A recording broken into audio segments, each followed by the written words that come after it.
Well, I voted to stay within the European Union, and it was a very, very close. Јас гласав Британија да остане во Европската унија. Гласањето беше доста изедначено, што покажува дека земјата е горе-долу поделена на половина, но повеќето гласаа за напуштање на унијата.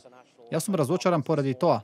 Ова одлука имаше големо влијание на глобалните пазари уште утринава. Многу пари го напуштаат Лондон, но се надевам дека тоа ќе биде краткотрајно. Во исто време, ја почитувам желбата на граѓаните. Ние сме многу стара демократија и треба да одговориме на тие желби.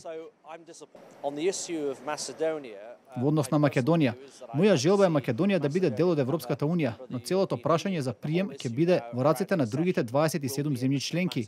Сега сме повеќе сосед на Европската унија отколку членка, иако ќе бидеме членка и во наредните 2 години, додека трае процесот.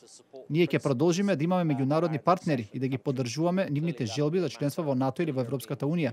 И се разбира, Македонија многу придонесе, иако е мала земја.